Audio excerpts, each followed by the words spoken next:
It's 7. Good. All right, so it being 7 p.m., I'd like to call this meeting to order. Councilor Susie, would you like to lead us in the Pledge of Allegiance? Pledge allegiance to the flag of the United States of America and to the republic for which it stands, one nation, under God, indivisible, with liberty and justice for all. Thank you. All right, our recording secretary is Katie Gargano. Would you like to call the roll, please? Counselor Hildreth. Present. Counselor Susie. Here. Counselor Hoffman. Present. Counselor Haynes. Here. Counselor Bogert. Here. Counselor Codent. Here. Mayor Boards. Here. Staff in attendance, we have Kirk Biotti, and we have Gary as well, correct? What, Glenn? Glenn, I'm sorry, why did I say Gary? I answered to both. You're Gary for tonight. I'm kidding. All right, no council proclamation. Acceptance of the minutes from the December 22nd, 2025 meeting.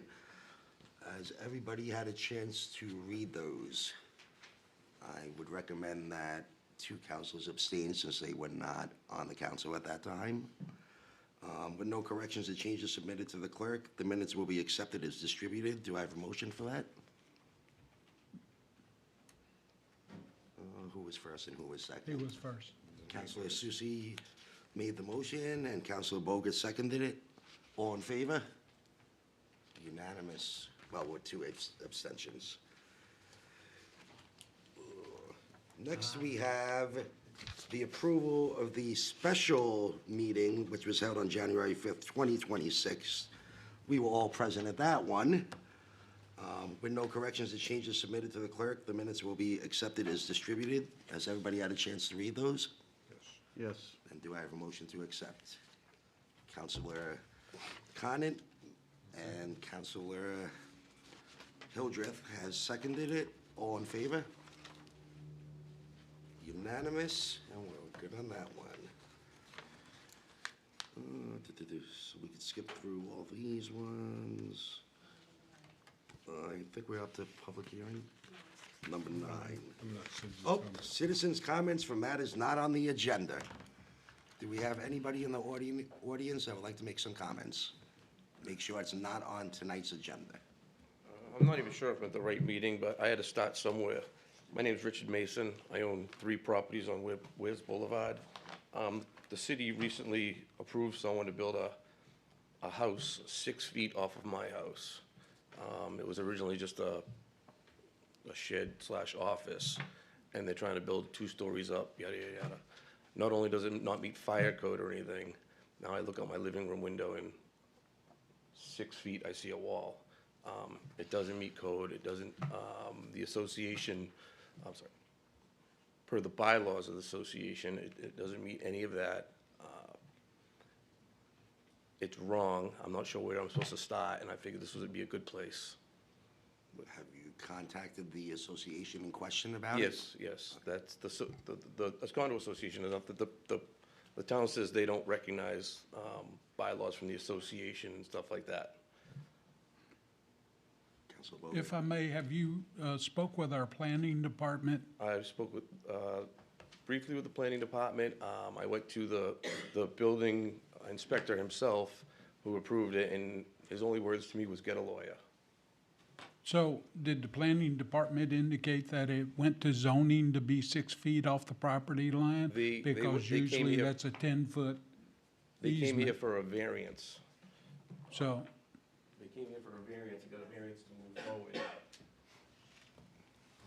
Move it forward, closer to the street. Nothing was ever said about, the height or the, distance from my house. Is this your house? The tall one is my house, and directly in front of it is the building in question. Wait, now, hold on a second. If I may, Mr. Mayor. Of course. The small is your house, right? No. The large one is your house? Yes, sir. And the small item, Is the one they tore down completely and started from scratch. They actually have a new building permit So it doesn't meet fire code for the new building permit even. And you went to the planning board and spoke to I went to the building inspector and I and he went to the, said, get a lawyer? he said, get a lawyer. So let me just, yeah, so Yeah, Mr. Mason and I did meet, and our,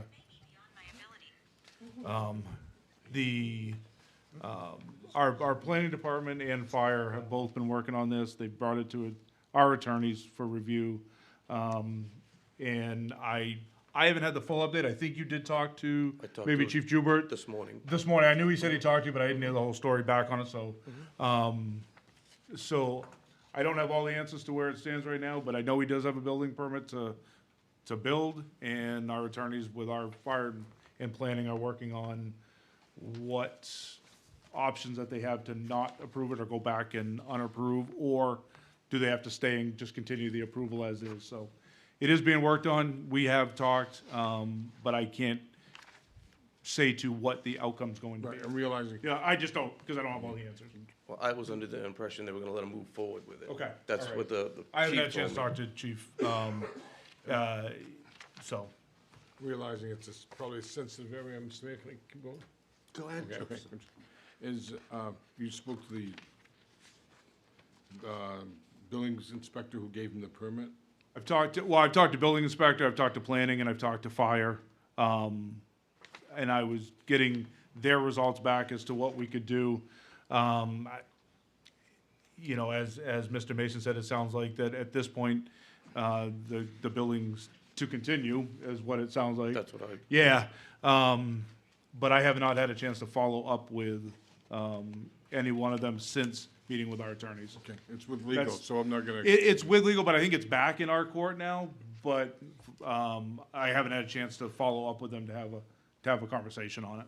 Mr. Mayor? Mayor? Yes. Mr. Mason did reach out to me. It's in my ward. I went down and had a phone call with him while I was standing in front of the structure that's being I know proposed. exactly where it is. And is definitely is safety concerns with putting a building there this close. And not only with his building, but with the proximity to the street. I think his photos show it pretty well.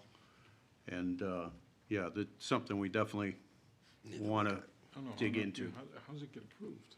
Like, I know exactly where that location is, and that's definitely, if looking at this plan, is definitely gonna obstruct, I mean, he's gonna be looking out his window I of the just, building. It's a you know, fire I code. just paid $300,000 for a house that I look out the window and I could see the channel. It's instantly gone. Mr. Mayor. Counselor Hoffman first, then, sorry. Did this go in front of the ZBA? Does anyone know? I mean, my understanding is that it did. For- Do we know when?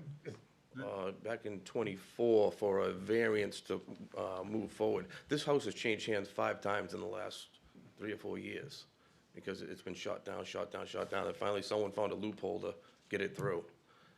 Oh, my God. I have a feeling if it was approved by the ZBA, there's not much we can do about it. This is a legal issue. And, now. and that's why we have it in our attorneys, and I do think they've received some information back from them, but we haven't had a chance, when I say, I haven't had a chance to follow up with the departments on what they got back, other than, I'm kind of hearing probably the same thing.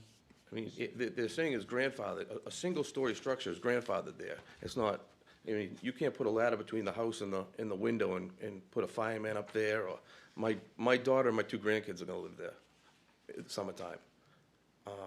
The house is burnt down once. It did burn down when it was being built 20 years ago or so. So it does happen. It's a safety issue. Never mind, it's gonna decrease the value of the house tremendously once they, you know how far 6 feet is. So you said you're within an association as well, right? There is an association there. It's a very, So I use the word loose. I would recommend to speak to the president of your I am the association as president. well. You are the president. I would talk to your legal counsel for the association and. We don't have legal counsel. We pay dues and it pays for our lawn mowing and our snow plowing. Our units are all our own. We're responsible for everything. Okay. Counselor Bogart? Mr. Mayor, would it be possible to get a timeline on this, if y'all could put together, if the city or the planning department could put a timeline of events on when things, Yep, we can have that for your next meeting. because if I'm not mistaken, also if they didn't act upon their variance in 2024 to an appropriate time, it would have been null and void after a year. Well, it was then, once the gentleman got the variance, he then sold the property to somebody else. He took that variance and got a demo permit. Nothing, we'd never seen a plan about the building or anything like that. You guys were the first ones to see plans, and they approved it, well, the town, and they approved the permit. We'll get an update on timeline and also where we stand with legal and with fire and code and planning. I'll have that for you at the next meeting. One of the things I just want to mention on, and is the concern about associations. Obviously, it can't supersede fire code and all that, but I don't like that comment was made, because not by you, but by internally, because we do try to work with our associations. I'll give you a good example. Well, the town We said have they don't areas- recognize it. Well, like I said, it can't supersede, but we do work with them, because we have places in town that should be allowed by the way I'm just using this as an example. You may be able to have a short-term rental, but the association doesn't allow it. So the association wins that one, and so we do work with, so But I don't will like. will the town enforce that? Yeah, we haven't given the approval for short-term rental in places where the association has said, no, it's in our deed that you can't. Well, our bylaws So- say it, and multiple people rent there. My guess is it was never questioned or challenged, and that's probably where that came from. The one I'm referring to was challenged. So we do try to work with the associations, and I didn't like that comment was not by you, but by internally. So we'll get you the timeline, we'll get you a little bit more in depth and get it back here. Even when the chief called me this morning, there was no explanation, it's just, we're gonna let him go forward. It's not a safety issue, it's this, it's not Yeah, and that's that. why I need It to was get more literally- information, It was so- literally, we're gonna let it go Yep. forward. I will get more information for you guys, Thank you. and for you. Thank you very much. Anybody else? Have a good day. Thank you very much. Evening. Reading your sign. My name is Lisa Moran, and I live in Ward 2. I'm actually here, and I have concerns about ice. I've been watching the news like everybody else. I know that through the county, I believe the city is working in cooperation with the county. I'm not really sure, and that's kind of why I'm here. I'd like more clarification on what is moving forward in the city of Laconia with regard to that level of interaction with law enforcement. And the other reason why I mentioned it to Commissioner Spanos, I believe in the courthouse a few weeks ago, I saw after hours 4 identical SUVs. I didn't go over and investigate, I don't know. But if they are in the community, if ICE is in the community, I think the public should know about it. I think we should be updated on what kind of interactions we're having. I know that our population is not necessarily high priority, and we are a red state, but I am very concerned. I'm very concerned about comments like, well, if you just obey, nothing bad will happen to you, and we know that's not true from what we're seeing out in other parts of the country. And it also flies in the face of what our constitutional rights are. And I'm very concerned about giving up our constitutional rights, our freedom of speech, our freedom to walk without being questioned about our papers. Do you have your papers? And now they're saying the real ID is fake. We're not going to honor that. So that means that people have to have a passport. So these are the things that have concerned me. And I know that a lot of people will say, well, this is what I voted for. And I'm not saying they shouldn't have voted for this administration. I'm just saying I don't know how many people are really aware of all the ins and outs, and that's what I'm looking to have made known. So I don't know. That's all I wanted to say. Thank you. Thank you. Anybody else?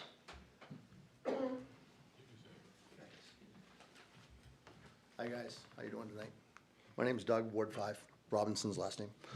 Good evening, members of the City Council. My name's Doug Robinson, Ward 5. I'm here tonight to congratulate all of our newly elected and returning officials on a well-fought campaign. Earning the trust of the voters is important, guys. You guys all did it. For one reason or another, you guys are sitting up there. Congratulations, every one of you. Especially what brings our strengths, priorities, and perspective to this council. While you may not always agree with one another, that's perfectly healthy in a democracy, guys. No one's gonna agree 100% of the time. When I see 6 hands go up, I often question, are we just kind of going along with the flow, or is this actually the right answer? You know, it's okay to disagree. I'm hopeful that this group will approach the hard work ahead with open minds, honesty, and a shared dedication to serving the city of Laconia. Honesty is important, guys. We've talked about it. We've talked about transparency.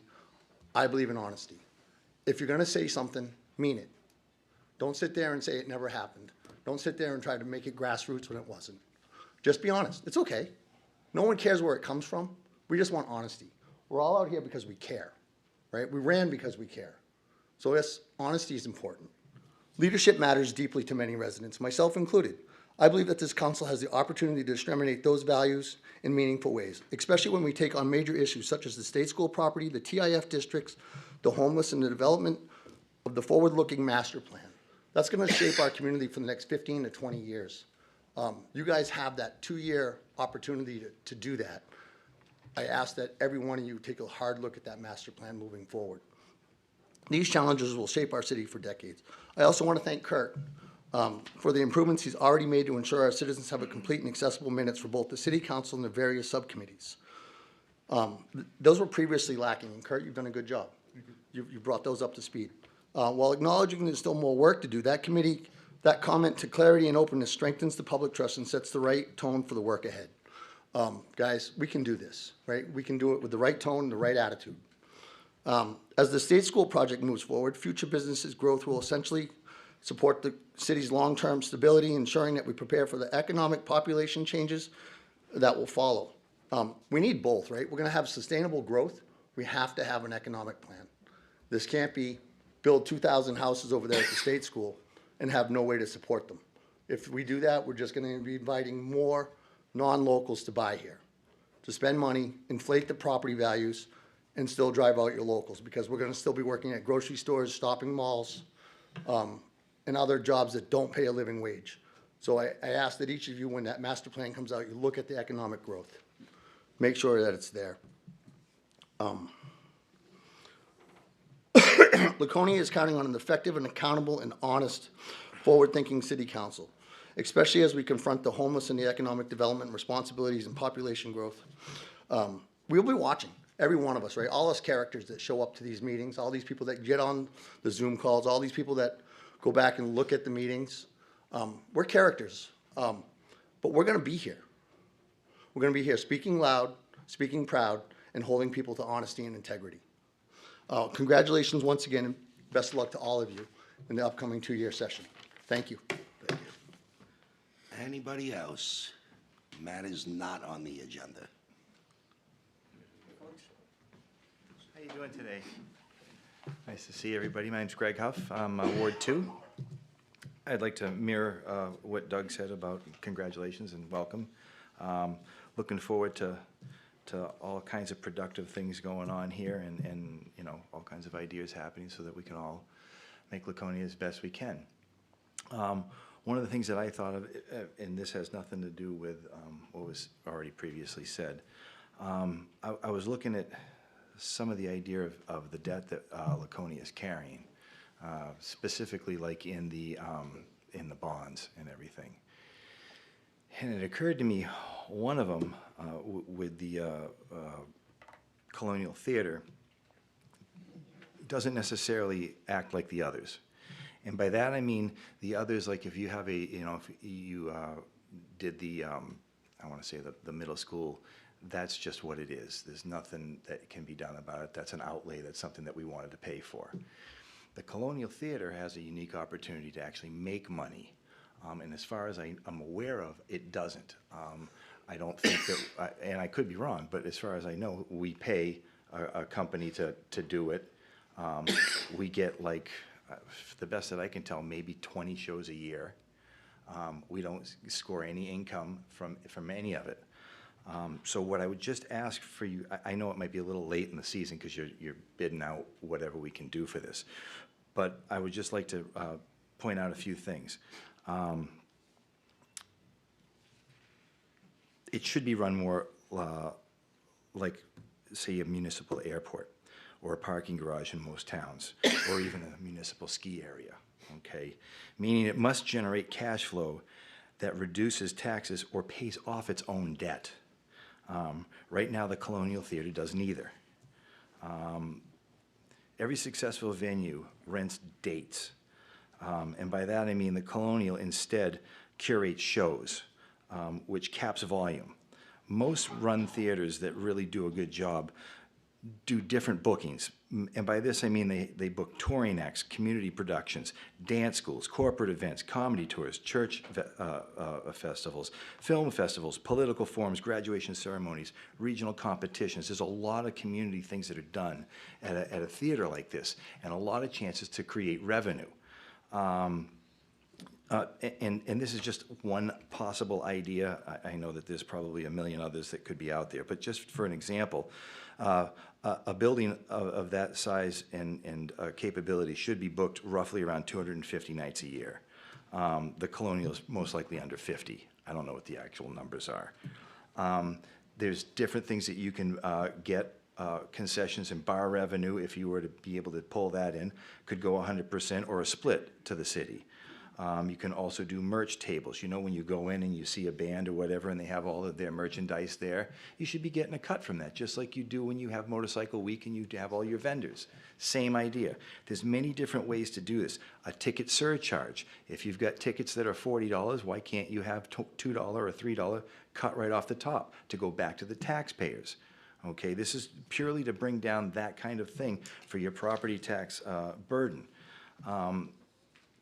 Another thing with that, just to give you a small idea, if you were to be able to fill that thing 60% full with 120 booked nights at $40 a ticket, your revenue would be roughly around $86,000.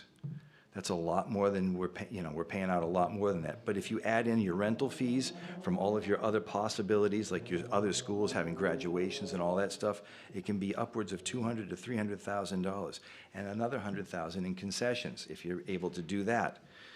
So the grand total, you're looking at $400,000 to $600,000 annually that you can be taking in, which is actual tax relief for the people of the city.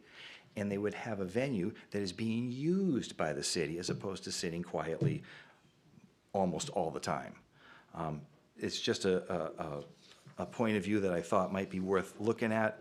I know it's early. I know you got a lot more on your plate, but I just wanted to get this one out there because I think if we can do stuff like that, then we can help to be able to promote all of the other things that you guys want to do and all the other things that the city planning wants to do.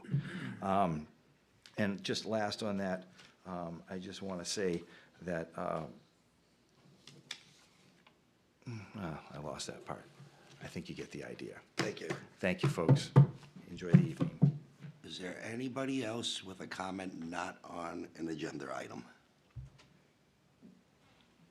Seeing none, we will move on. We're down to 13A, public hearings. The first one is about a proposed application to the Community Development Finance Authority for up to $100,000 in community development block grant emergency funds for the Belknap House emergency repairs replacement of the sewer line servicing the building.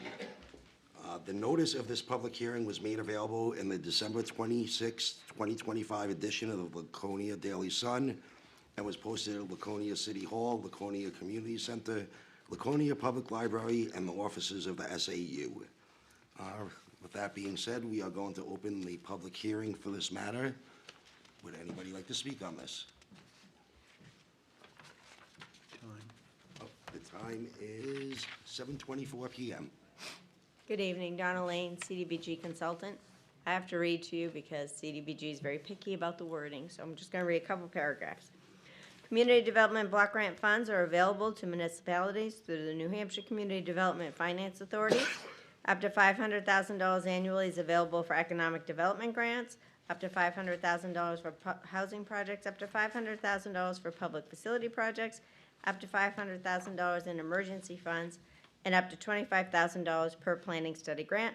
All projects must directly benefit a majority of low and moderate income persons. This is a proposed application to the Community Development Finance Authority for up to $100,000 in CDBG emergency funds. Of the grant funds, up to $15,000 will be retained by the city for administrative labor compliance costs associated with the project. Up to $85,000 of the funds will be subgranted to Belknap House, a family shelter located at 200 Court Street, for emergency repairs replacement to the sewer line servicing the building. The shelter services low and moderate income persons. The project conforms with Laconia's Housing and Community Development Plan's goal of promote activities that protect the health, safety of residents and visitors, which is a short-term and a long-term goal. So recently, there was an issue with the sewer line, and they unclogged it, but have found issues, so it needs to be fixed. And it's a lot of money for Belknap House.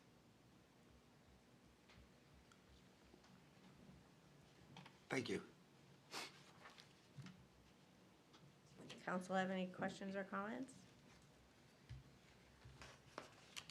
Can I just say that there's an informational packet up at the table over here, by the way? Thank you very much. Okay.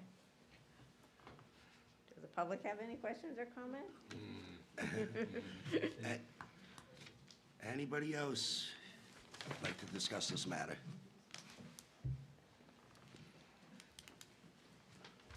Hi, Doug Robinson, Ward 5.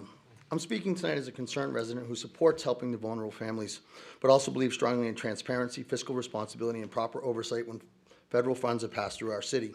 The proposed CDB grant for the Belknap House project raises several important points that deserve clear answers for approval.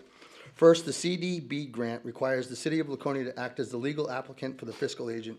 And even though the project benefits a nonprofit, this means the city carries the compliance responsibilities, reporting obligations, and potential liabilities if federal rules are not followed. This is not a small administrative task. Second, the city has proposed retaining $15,000 for the administration of the oversight. Depending on the category of the federal, depending on the grant category, federal rules typically cap that amount at 10%.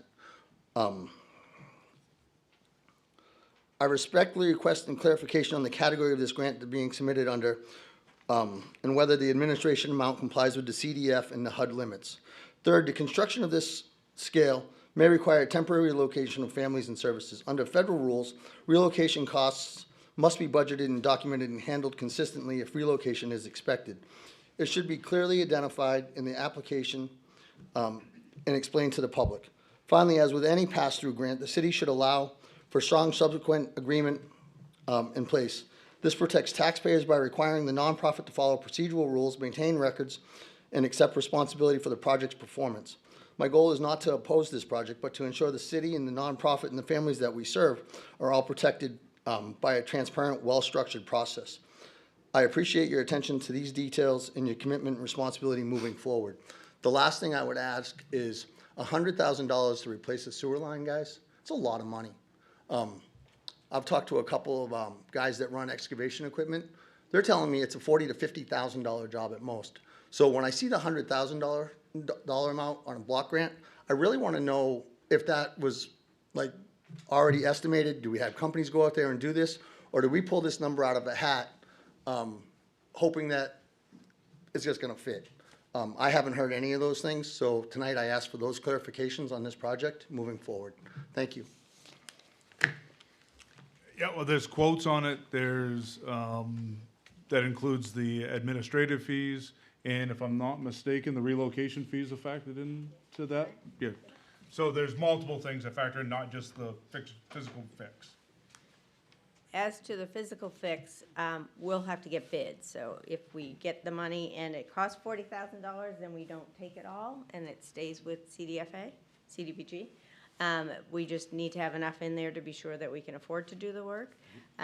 It's 15% for CDBG, administrative up to 15%. I'm kind of missing some of the questions. Oh, the relocation, actually, we're going to address it in the next public hearing, if that's okay. Can you wait for the next one? That's okay, it just needs to be in Okay. it just Should needs be to be directed to the mayor. Yeah. Donna, just talk up this way. Direct to the Excuse me, Just yeah. talk up here. Sorry.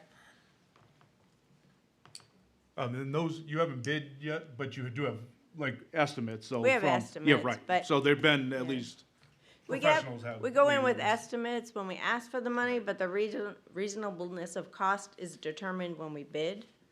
And being an emergency, we might have to pay a little extra to get somebody in there fast, you know? Thank you. Any other questions? Good. Anybody else like to speak on this matter? Seeing nobody, the time being 7:30 PM, I'd like to close the public hearing. Next up, 13B, another public hearing, and this is actually kind of related to what we just discussed. It's a public hearing about the anti-displacement and relocation assistance plan for the Belknap House Emergency Repairs and Replacement Project for the sewer line servicing the building. Notice of this public hearing was made available in the December 26, 2025 edition of the Laconia Daily Sun and posted at the Laconia City Hall, Laconia Community Center, Laconia Public Library, and the offices of the SAU. We'll open the public hearing at 7:30 PM. Would anybody like to speak on this matter? Thank you. Hi, Donna Lane again. Again, I have to read one more paragraph, okay? Sorry. This plan outlines measures under the Uniform Relocation Act required for CDBG projects that involve any displacement or relocation of persons or businesses. If the city were to undertake a CDBG project which involved displacement or relocation, they would follow this plan. The plan outlines the measures they would take to find comparable, suitable housing for persons or businesses displaced or relocated. This project does not anticipate any displacement or relocation. It's a couple-day job, and they are intending to have everything functional while they're working on it. I imagine worst-case scenario, we'd bring in a porta potty. But if we do displace people, we do have to cover the costs for it. But that is not the intent. The intent is to not move people. If you did have to displace people, do you have an estimate or a guesstimate, I'll say, of how many people that might be at this moment, or no? Well, it could be 19, right? There's 19 beds. But we will, the intent is to make it work so that, I think that worst-case scenario would be bringing in something quickly. It's not the intent to displace anybody. But we always have emergencies, and so we have a little buffer in there if we have one. Anybody else have a question? Anybody else like to speak on this matter? Seeing none, I will close the public hearing on this. It's 7:32 PM.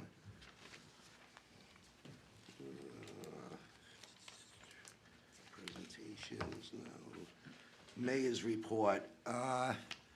So recently, we just had Law Enforcement Appreciation Day. I would just like to bring up, did I skip something? I'm getting, no, oh, okay. I'd like to just bring up, I want to thank the Laconia Police Department, our state police, and Belknap County Sheriff's Office for all they do for our community. We also recently had a meeting with the developer of the state school property. Everything's looking very positive with that, and seems to be going in the right direction for the community. And there's really not much going on yet. There's a bunch of meetings coming up, and I'll keep everybody updated on those. But there isn't much other than that. Next up, we will have council comments. Councilor Susie. Thank you, Mr. Mayor. One of the things I've noticed as chairman of the appointments committee is we have a lot of different boards or things like Putnam Fund and things like that we almost never hear from. So what I'd like to do is ask you and the city manager to maybe put a schedule together or talk to these other boards, and we can list them all, that they come in front of the council either once a quarter or once every 6 months and tell us what's going on. Okay, what's activity there is, or what are they seeing? I mean, I know when we, at the appointments committee, and those of us that are on it, when the people come to us and they're looking to be appointed to the library or planning board or anything else, we ask them a lot of questions, and we find out a lot of things that you don't hear about here, because usually when people came here in the past, when there was no committee, as long as it was a warm body, they got in. Okay? And I saw something this evening in the planning board and ZBA with the same person on each as a problem maybe. optically. Okay, we're gonna look at those kinds of things. But I'd like to hear from trustees of the trust funds, Putnam Board, all of our boards and stuff.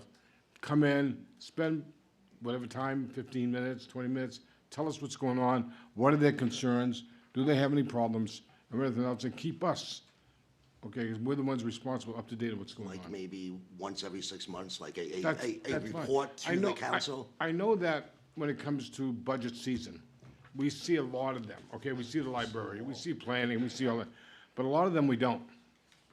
And I just, every 6 months is fine. Bring us a report, like, for example, I was in the office the other day and I was speaking to Joya about, she has the economic development responsibility. Come to the city council and tell us what's going on. Maybe there's something we can do to help. Maybe there's something that we need to work at changing and zoning or anything else to help bring in people, bring in factories or jobs or whatever else is necessary. So I just like to see more information come from those boards. Yeah, we can set that up. I'll probably start with the ones that don't have a council representative sitting on them. 'Cause I would expect you to be the voice for that, but, yeah, we can certainly do that. Right, because I know I went to, if I may, Mr. Mayor? Of course. I went to the Putnam Fund prior to Pumpkin Fest this year, and I asked them to help us to be involved with Pumpkin Fest, and they ponied up to bring in a real good act, you might say, a show for the children and everything else.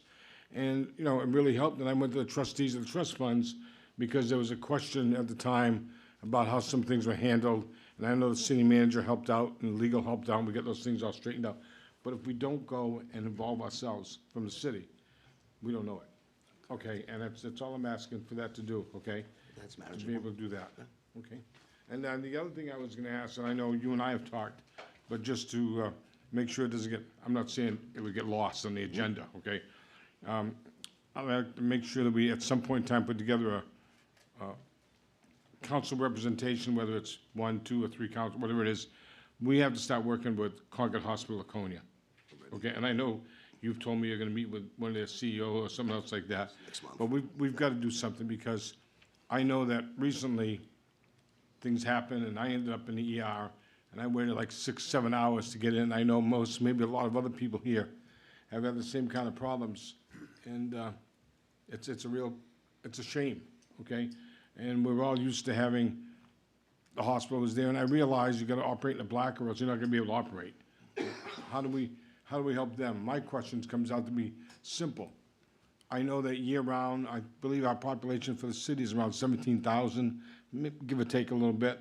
Our county population, maybe 100, 65,000. 65,000, okay? But in the summertime, or even summer, spring, fall, depending on what sports season, everything else like that total population of Belknap County probably rises to 200, 250,000 people, who knows, okay? And that hospital here is not, right now, and I'm not a medical expert, but right now, I think they have a very hard time helping out all the people that need their help. Okay, it's a challenge for us, and here as a city, one of the biggest things I hear from my constituents is, what can we do to help? Okay, I know that the contract, I believe, comes up in May, something like that, 5-year contract from when they first started, and there's no doubt there's which way we're gonna go, and I understand they've invested, but we need something to make our constituents feel more comfortable, okay? And the other one I was gonna mention, I believe the city manager has taken a real great step in helping that, and I know that one of my constituents, Mr. Huff, came up and talked about the Colonial Theater. The contract that we've been working with, as of today, was one that was put together prior to any of us, I think pretty well, any of us here being on the board. Mark, were you on?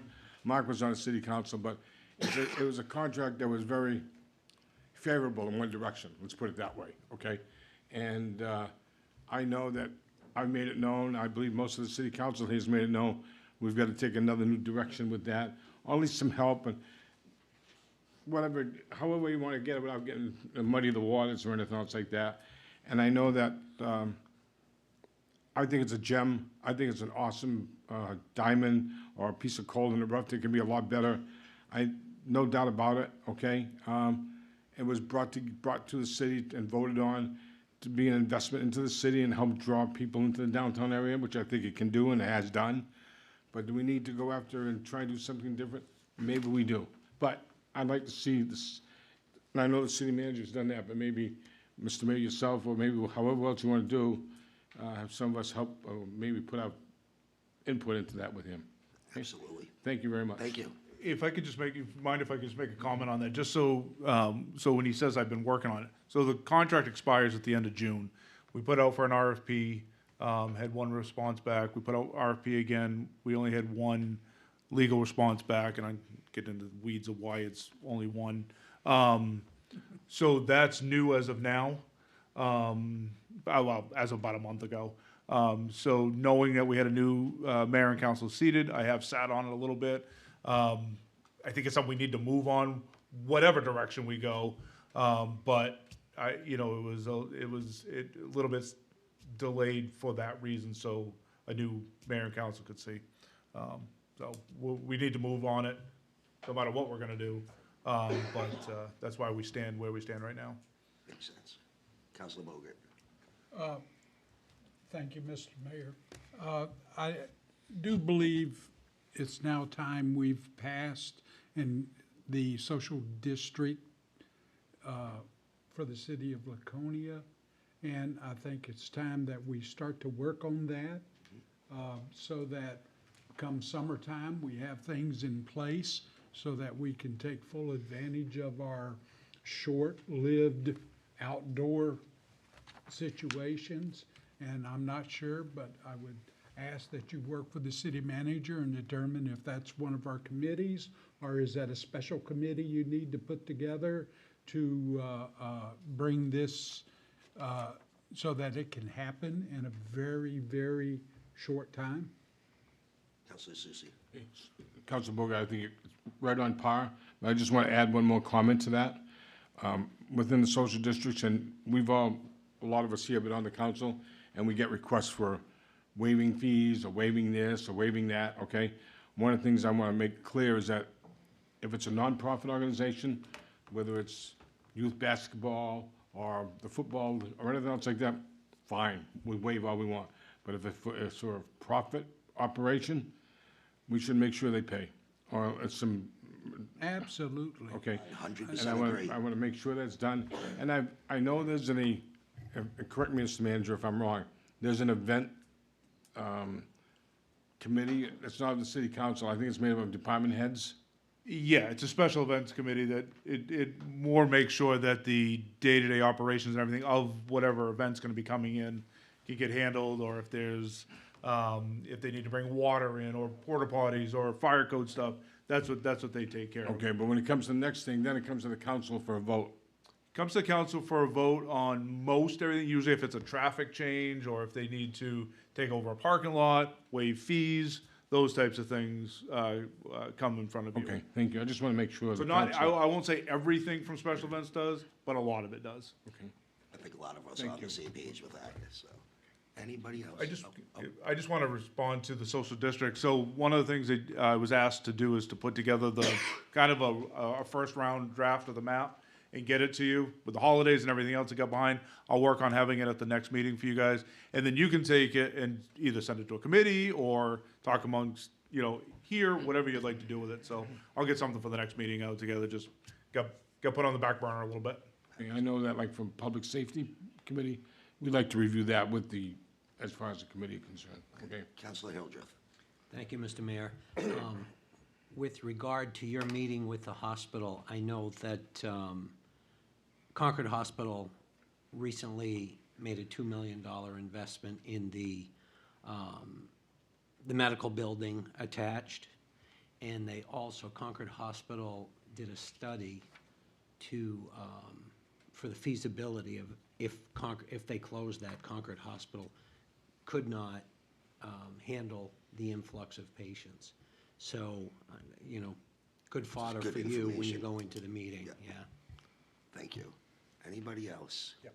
Oh, Councilor Hoffman. Yeah, I just wanted to touch on the Colonial a little bit.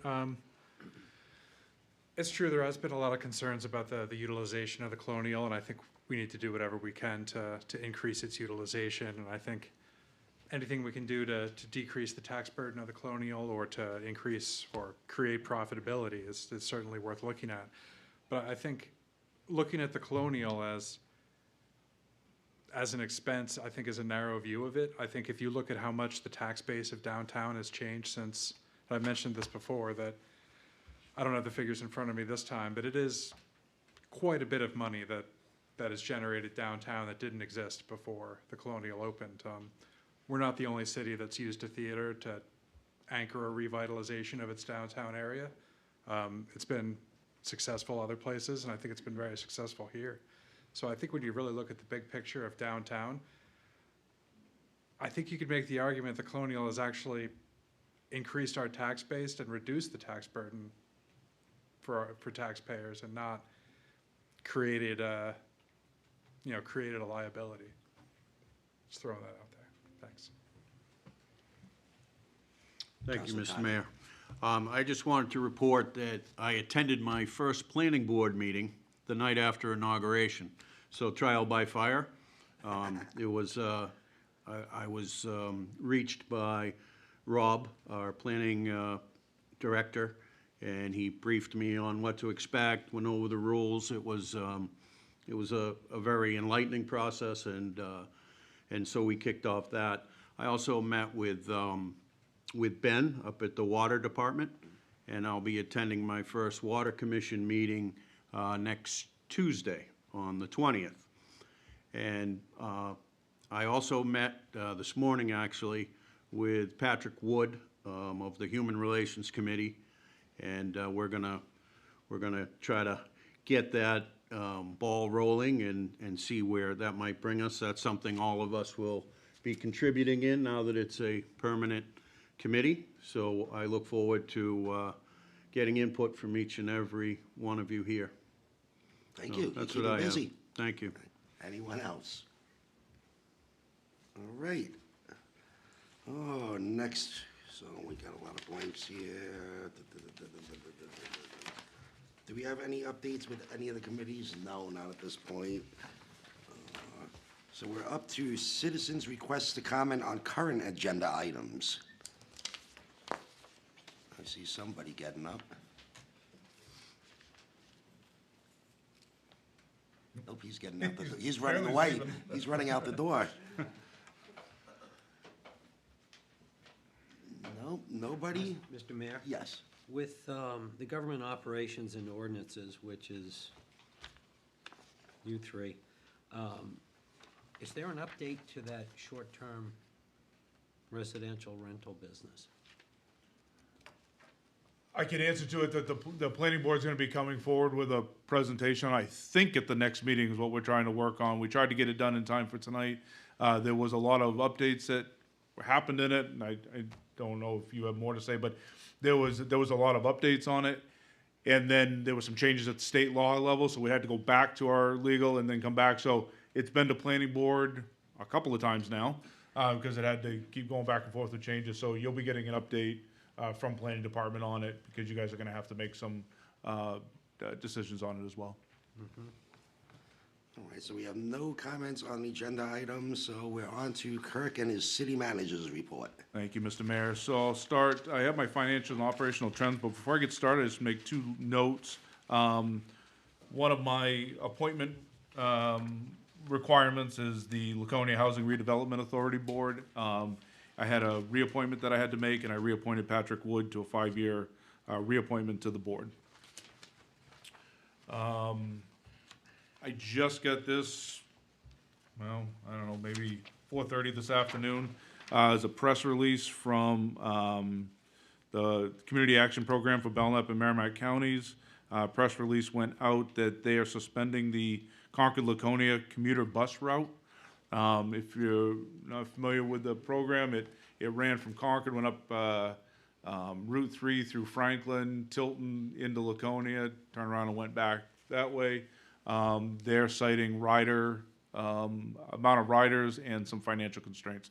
Don't know a whole lot of details. I got the press release is all I got today, late this afternoon, but they were really wanted to push that word out. So I wanted to mention it to you guys while I'm. Question about that. Didn't When that was discussed, when they started that, wasn't it at the request of businesses in the area that they wanted to be able to get employees in on the buses? There was a lot of push from, the business that really made the most request on it was the Watts Regulator, Webster Valve down in Franklin, because they knew they could pull people from Concord up Route 3. Then it kind of expanded to, well, what if we get people to work at like Tanger and Walmart and Tilton in that area? So that expanded. Then the hospital here was another big push. So that's kind of why it made the route that it did. I haven't talked to them I shouldn't say I haven't talked to them in a while. I had talked to them probably maybe 3 months ago.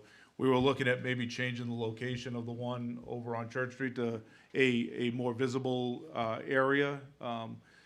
We had a hard time finding a spot to begin with when this whole project started. So I got an email from her today, assuming that was what she wanted to continue to talk about, but instead it was the copy of the press release saying that they were No longer transportable. no longer doing, and that's of January 30th, 2026. So, thanks. If I hear any different, I will certainly let you guys know. Thank you. So the financial and operational trends report, these are submitted by department heads, so I'm just gonna go through it a little bit more in depth just with the, because we do have some new people up here. These are submitted by department heads. The first thing you'll see is the net gain in construction value. Well, obviously, that number is high because we have a lot of new building construction this year. That, as I always say, as we get to the end of the assessing year, that does go down a little bit because we do take off some things that weren't included in here that, right now, this number is strictly new construction minus demolition. When we go back and look at it a little bit deeper, we do take off some things that don't add assessing value to property. So this is a true net construction, new construction minus demolition, but it will come down a little bit. It won't be at this full number when the March 30th comes around, March 31st comes around. Mr. Susie? Question, I just want to make sure that that there's no, people don't think so, there's no Pillsbury group in here, No. right? Nope. And secondly, the 911 center, is that in here? Shouldn't be because it's a state property, but I will check on that. All right. We do take those out, so if it was, it would end up being backed out anyhow. Right. So I will check on that for an answer, but if it was, it wouldn't be at the end. Okay, thank you very much. Yep, let me just check on that. Fire rescue calls, so this ends the calendar year. You'll note that they had about a 400 call increase over last year for the time of year. One of the things I will just make a note on is the date with 20 or more incidents. That was a number they started keeping quite a few years ago now. And it's interesting to see that usually you have 1, 2, maybe 3 a month. That was quite a busy month for them through the month of December. The mobile integrated healthcare, the MIH that you see there, community paramedic data, that was through a grant that we're working with partnership with Public Health, to send out a paramedic who's specially trained in what's called community paramedicine, to basically treat people where they're at.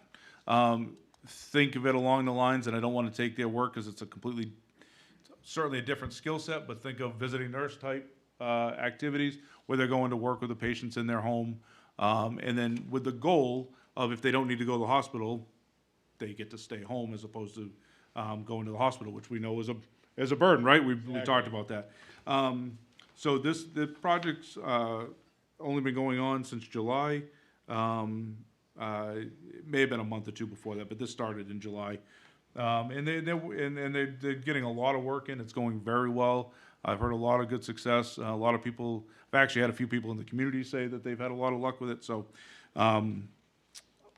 same thing with another fire department EMS related topic later on. I'm going to have the chief come in and do a presentation on this, hopefully in the next month. Our general assistance status, our welfare.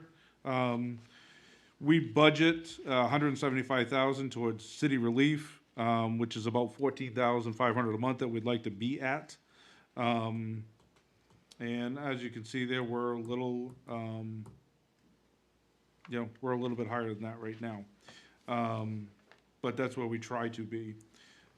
City Relief was historically designed around, you know, if I can't get my car fixed this month, I need $300 to fix my car, I'm gonna lose my job. Well, let's help them so they don't lose their car, so they don't lose their job. Maybe oil, maybe some propane, that type of stuff.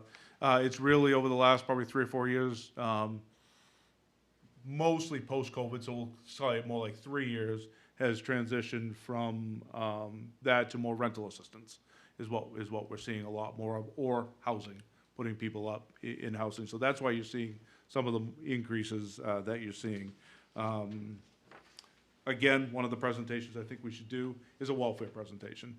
We do that every year or so, and I know we'll do it for budget time, but it'd probably be something good to do as well.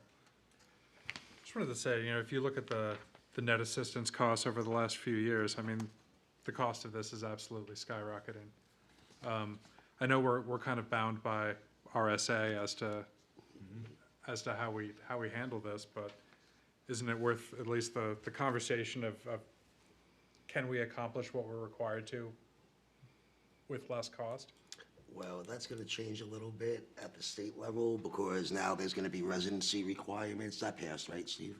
Councilor Bogert? We have that now. That passed through the House. Yeah, well, no, there's gonna No, be, we haven't, we tried. no, there's Some gonna be a stuff. 90-day resident, it's No. 60? Nope. You 30? can't do that constitutionally. Oh, what was it? You can ask for identification on their residency, and then there's also been an up to amount to pay. So, in between, and it was also interesting that the city council actually approves what dollars that are put in to that fund. Not the budget side, but through the RSA and our welfare line that Glenn and them work from. There's dollar values in there that are set by the city itself, No, that's not just- by the state. That's just So- passed the House, so it hasn't gone through the Senate or signed by the governor yet, but. If I may, question? No, yeah. Okay, yeah, but don't we have a residency or something already? I know we talked about this a couple of meetings ago, and they go to Glenn's office, they gotta show they're a Laconia resident. You wanna If talk they're about how you not, handle residency? then Glenn's office goes to where. I'll have him answer how he answers to Yep. residency when they come in. The way the state law reads now, the town or city in which the person has residency is responsible for them. Right. So if, for example, a person has a residency in Concord and they show up in Laconia at 4:30 on a Friday afternoon, we can't legally say, no, you've got to sleep outside this weekend. But what we can do is provide the service and then seek compensation from the city of Concord, from whatever the city of residency is. And I've got to say, almost all communities within the state of New Hampshire step up to that responsibility. It's very uncommon for us to have to expend money on a resident from another city or town and then not receive compensation We're not back. turning people away. We're not turning people away for that reason. I mean, most of the people, well, I won't say most, but a good number of the people that come up seeking welfare assistance do not qualify. There's a pretty rigorous qualification process for getting general assistance. And we turn a lot of people away just because they don't meet that. Then what happens? Then they go somewhere else. I mean, a lot of that is, folks will come in and there's a certain, we sit down with them and we do a budget. We have to come in with monthly income, monthly expenses, kind of do the math and see if there's a shortfall. In many of the cases, monthly expenses can be lessened. And when you go through that process, they no longer require the assistance. That plays itself out many times. So there's things like that. Or we send them, if they are the responsibility of another community, and it's not 4:30 on a Friday afternoon, we tell them to go to that other community, and that happens quite a bit also. Okay, thank you. Thank you. And that new bill doesn't change the fact that if they show up at your doorstep at 4:05 going, I need help, that 3-day period is still in there, so that knowing that you don't have time at 4:05 in the afternoon on a Friday to do all that work, it gives you that 3 days plus a holiday if it's a Monday's a holiday. So the bill helps to cut out some of the extraneous, but it doesn't take out the real help for the people who are looking for help and genuinely need the help. It doesn't do anything with that. So don't freak out that all of a sudden we're not helping nobody. That's not what's happening. And I will say, one of the, I think, disturbing trends that we've seen, when you look at the big ticket items like the shelter, I'd say at this point, more than half, and maybe way more than half, of the people that we are providing long-term assistance to are elderly and disabled. And that won't change. And that, correct. That's not, the point of the bill is not to change that kind of stuff. So, Continuing on, next page is Laconia Police Department activities. Note their calls for service over the corresponding year was up a little over 5,000 calls, about 20%. A lot of that, if you look at the next 3 or 4 categories down, I guess it's 3 categories down, that really, even though only one line says community policing, those extra patrols, park, walk, and talk, community policing really all fit into that community policing model, where they're trying to be out more, they're trying to be, not that they weren't out patrolling, but this is more focused and more targeted at that community policing. So they've been doing a really nice job with that. Another one on there, if you go down, their year-to-date DUIs are up quite a bit, for whatever reason. But that's, that was just them out doing their job. The property tax collection is down a little bit than what we'd normally see at this time, but the bills normally are due in December. They weren't due till January, and I think that's just why we're seeing a decrease. That'll next month that'll level back off and will be where we should be. The bills were normally go out for December. We had issue. I talked about this before, but we had an issue with DRA with our forms and their forms weren't lining up, so it took a little bit longer. Once we get everything squared away, it was too late in the year to be able to have the bills due in December. Next page is our overtime. This is really, it's a 6-month snapshot, but it really fluctuates over the course of the year. As would expected, we see more increase right out of the gate with the overtime when we start looking at July and August, because it's vacation time. Then it sort of dips down, and then Public Works takes over. They're doing a lot because they're out doing their winter stuff. But all the department heads monitor this and make adjustments as needed as they get towards the end of the year, to try to obviously plan to stay within their overtime. Motor vehicle registration, those are estimated revenues that we do, but we usually are right on the target with what we're estimating, and that's where we are right now. Parks and Recreation, the one thing that they do give to us is is their amount of usage, so that's the facility use request that they get. There's no pending grievances right now. You don't see these on this until they're at my level, and there's nothing outstanding right now. Impact fees, these are based on, just as a refresher, they're based on new building construction. They pay an impact fee for their building. We did just change the formula and the amount of money a little bit, so you'll start seeing those numbers go up. And these amount of monies are used towards capital improvement projects that are identified.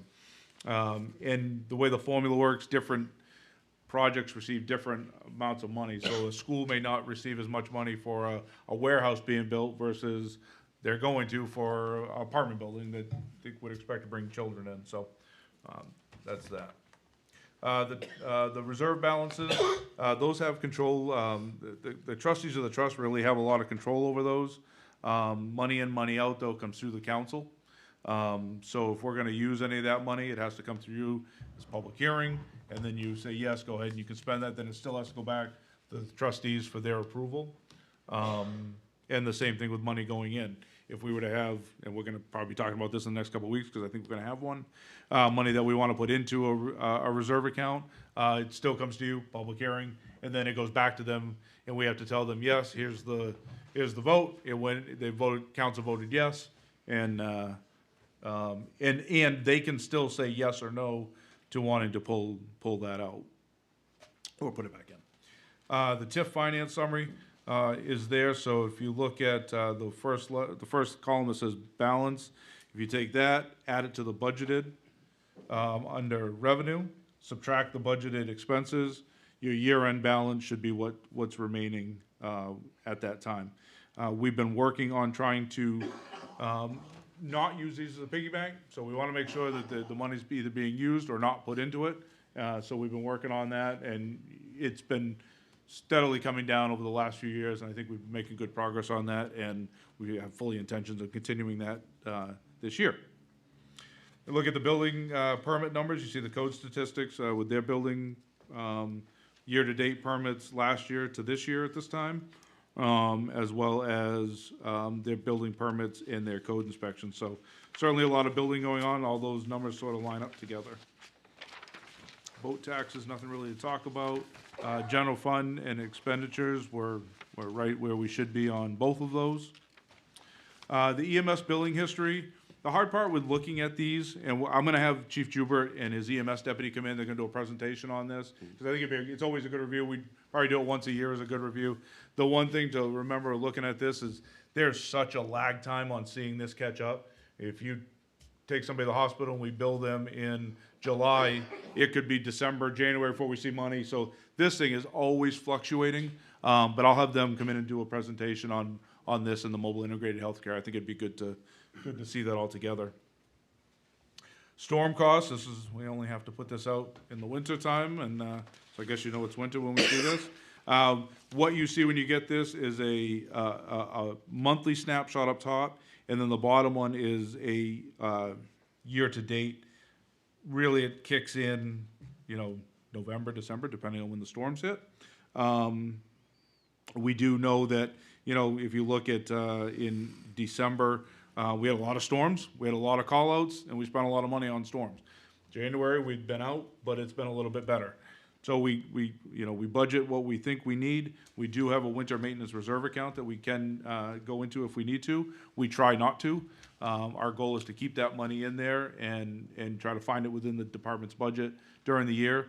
If that's a few grand or 50 grand, we can probably do that. Certainly, if we start to get into the hundreds of thousands, it doesn't work, and we do have that ability to. Well, you have the ability to say yes, go ahead and do it, and go back to the trustees. So that's my report. You get that once a month, and unless you have any questions, that's. Councilor Bogert? Yes, thank you, Mr. Mayor. Kurt, going back to the TIF finance summary in the downtown area, we had put out hopefully an RFP for the lighting along the riverbank and the parking lots. Yep. And stuff like that, and are we trying to make sure that TIF money is gonna be there and not spending it in other directions so that we can cover that cost of those lights? Certainly, that's a goal, is that one. I know that RFP is being worked on. I don't know if it's gone out yet, but I know it's being drafted because we had to update it. But we've been trying to get some of that number down, but knowing that that's probably the next really big project. Big ticket. Oh, it's gonna be a very big ticket, and I think that's gonna be our next big ticket in the downtown area, so. And that's basically what the TIF is used for, is for capital improvement for downtown. And per previous discussions, the Rotary Park and all through here is part of that downtown TIF. Yep. So that would make it a marriage made in heaven Perfect. for that. Yeah, I would just like also say, Counselor, if you look at that budgeted amount in the downtown TIF of $512,000, that is actually not the number that was in the budget that you approved in July. Every time this council votes to spend downtown TIF money on something else, like the lighting and some equipment that you have voted on since July, we update that number. So that's a kind of a real-time number of projects that you have already approved in the budget and since budget adoption. And that's why I was, if I may, Mr. Mayor, that's why I was curious, because I see we budgeted 512, and to me, that meant we've already allocated 512. And does that mean that's 512 of the balance of 644? Or is that saying that we have 1.1 and we've allocated the 512 from the 1.1? That one, it's the 644 plus the 325 minus the 512. So we're gonna end the year, if nothing changes, at 457,000 in that count. And then we'll put more money into it next year, and depending on what we wanna do for projects. Because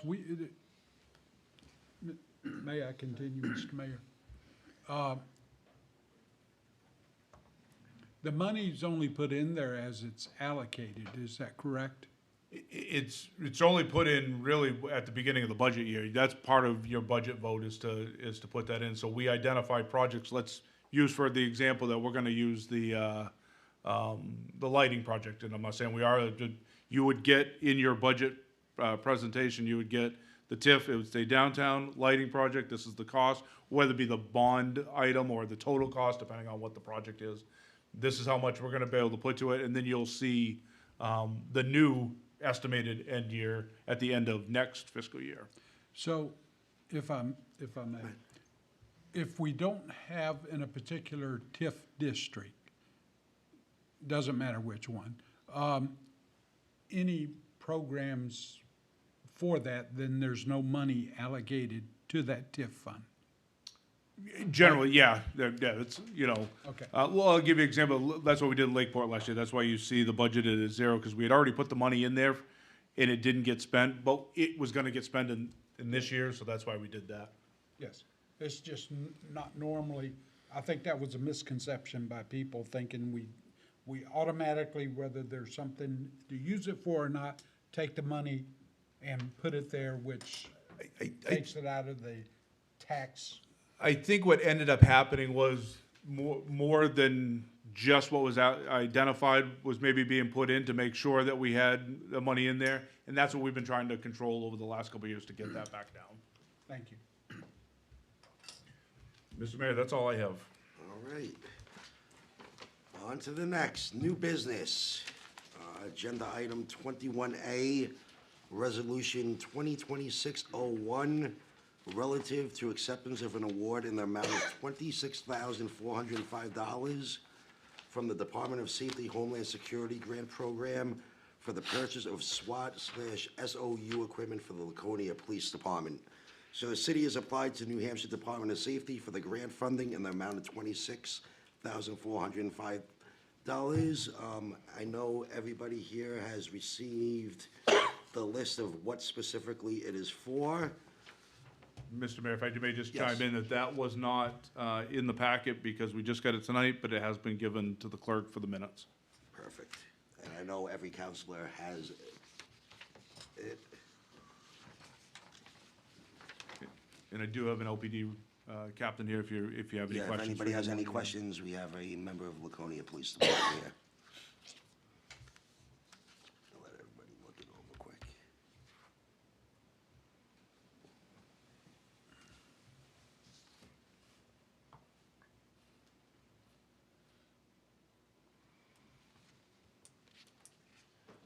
Anybody have any questions? Nobody? No? Okay, the three motions. All right, so I move to waive a reading of Resolution 2026-01 in its entirety and to read by title only. So moved. Do I have a second? Counselor Haynes made the motion, Counselor Susie seconded it. I move a first reading of resolution 20. We got to vote on it. I'm moving too quick. All in favor? I just assume this is. All right, that's unanimous. I move a first reading of resolution 2026-01 relative to acceptance of an award in the amount of $26,405 from the Department of Homeland Security Grant Program for the purchase of SWAT SOU equipment for the Laconia Police Department. Councilor Bogut made the motion. Councilor Hildreth seconded it. All in favor? 6-0, thank you. I now move to schedule a public hearing on January 26th during the regular city council meeting to gather public input prior to any action being taken. Councilor Hoffman made the motion. Councilor Hildreth seconded it. All in favor? Hold on. I don't think that public hearing date is correct. I changed it to the 26th. No, we changed it while he said it out loud. I changed it to when I said it out loud to the Okay. 26th. Yeah, it was Okay. just misprinted. Sorry, then, We're all in favor. All in favor, 6-0. Excellent. On to agenda item 21B, termination of the intermunicipal agreement between the city of Laconia and the town of Guilford governing the development of the Lakes Region Business Park. So basically, in May of 2021, intermunicipal agreement was signed governing the joint economic activities between Laconia and the town of Guilford related to the Lakes Business Park. And the town of Guilford voters have authorized their Board of Selectmen to negotiate and execute a successor agreement with the city of Laconia. There is an attachment you guys can all see of a successor agreement and the original intermunicipal agreement. Question. Yes. I have a couple Councilor of Susie. questions for the city manager. And we talked about this, I just want to make sure there's clarity. So all the lots there have been sold, Correct. okay? So there's nothing open. That's what triggered this conversation. That's what triggered this That's what triggered conversation. this, understood. Yep. So all the lots have been sold. The real estate taxes that are collected under the Guilford tax rate, Yep. okay? Do we still split 50/50, or what is or will we be splitting, what's going on in the future? So the successor agreement has 25% of the taxes from those properties coming our way. That's part of the negotiation as to what we're gonna do, but it's at 25% right now. There is a formula in there that it's 25%, but also includes some of the money goes into the capital improvement program for over there, but that caps out at $1 million. So once they hit that, our 25% would come our way. Do you know where we are into that project as far as capping out? I don't, I'll get that. I think it's pretty close, but I don't wanna quote that. So- There's quite a bit in it. Okay, so as we move forward, and that property gets assessed and reassessed, and to go for tax rates, we would, round numbers, we're gonna receive 25%. If we go with exactly as it's written right now. Right, it could change depending upon where that cap number is. Yep. Okay, and as far as that's where the answer to my second question, the $1 million is for maintenance. Yes, Is that, correct. is that like plowing, or is that, No, capital improvement type projects. I know they want to put a trail system in, plus if they have any issues, don't quote me, I believe it's water, if there's an infrastructure type Major. problem, paving, if there's something major that goes on, that they'd have that money to be okay? able to work on. So if any of those lots become available, being sold by the owner today, they can do whatever they wish. It doesn't have to come back to here? No, now that they've sold ones, they would not have to come back to that. Remember, they came back to the joint committee, Right. and then it was recommended, they would skip that portion of it. Okay, so just basically, other than collecting the revenue, we're washing our hands with this. Pretty much, the way the agreement was originally written, they also, included in some airport language, some, phase one information, way back in 2001. So that's why before we do this assessor agreement, our attorneys have already been made aware, I want them to go through it to make sure, is just a successor agreement work, or is it better to have is it an addendum to the original? So our attorneys will work on it, that's why I asked for an extra. We'll see. That's Does why I it asked come for a back couple again? extra. Oh, absolutely, it's gonna Okay. come back to you guys anyhow, if you approve this. to see it. Okay, thank you. Councilor Hoffman. So what happens if the property needs a capital improvement in excess of what's in the fund? $1 million sounds like a lot, but that doesn't buy a lot if it needs serious infrastructure upgrades at some point. I will look at that in there, but I would say it's in the town of Guilford. I like that answer. but So do they- that do would they like be, it? think we all that do. would be how I would tend to look at it. Okay. You know, no different than if on our end of Hounslow down and, you know, we have a water main break or something, it's, They might come back and say, well, we'll Yeah. use the same ratio Yeah, we're doing so- taxes. We'll pay 75, you pay 25. They might, if I was them, that's the way I'd push it back. Don't give them ideas. No, they don't have to, they know it. so, but before we move anything forward, it has to come back here. Okay. I feel like that should be in there somewhere. Yeah, absolutely. I'll add that in, or at least have it. I'll bring it up with our attorneys and have that in there. Yep. Thanks. Anyone else? All right, I move to authorize the city manager to negotiate a successor agreement with the town of Guilford pertaining to the Lakes Business Park intermunicipal agreement agreed upon in 2001. The negotiated agreement shall be reviewed by the city of Laconia legal counsel prior to being presented to the city council. So moved. Councilor Susie, seconded by Councilor Bogert. All in favor? 6-0. All right, I move to schedule a public hearing on February 9th, 2026 during the regular city council meeting to gather public input prior to any action being taken on this. Councilor Hoffman, seconded by Councilor Hildreth. All in favor? 6-0, thank you. Oh, now on to unfinished business. 22A, proposed application to the Community Development Finance Authority for up to $100,000 in community development block grant emergency funds for Belknap House emergency repairs, replacement of the sewer line servicing in the building. We already had a public hearing on this earlier. Do we have any discussion pertaining to this? You guys are too easy.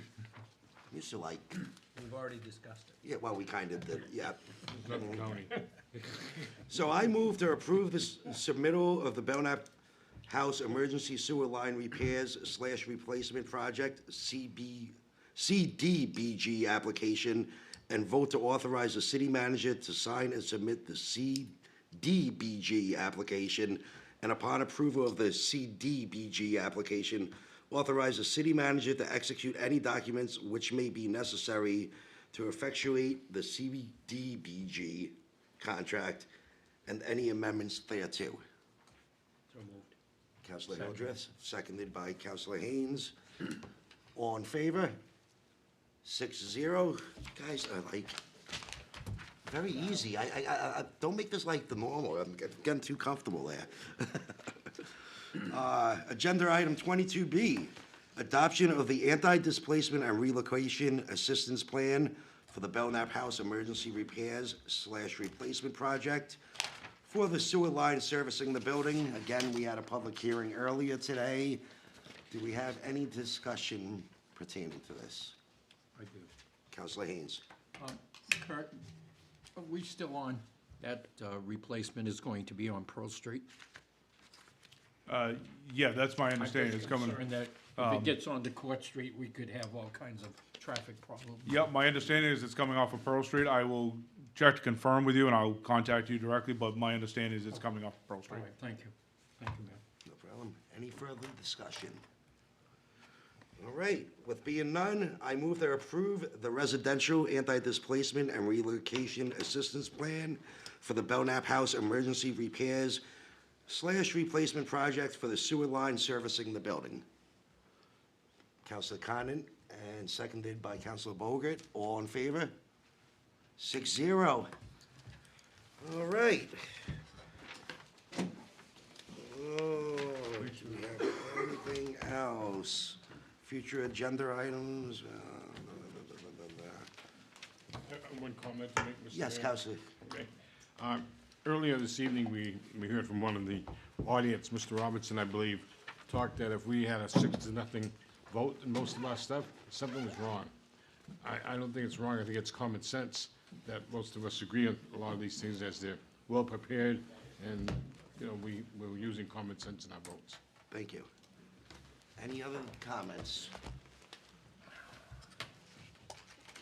Do we need a motion to adjourn, or do we just adjourn? Robert's rules? Perfect. Thank you for everyone coming out tonight. What time? It is now 8:24 PM, and we Adjourn. can adjourn. Thank you. Really bookkeeping.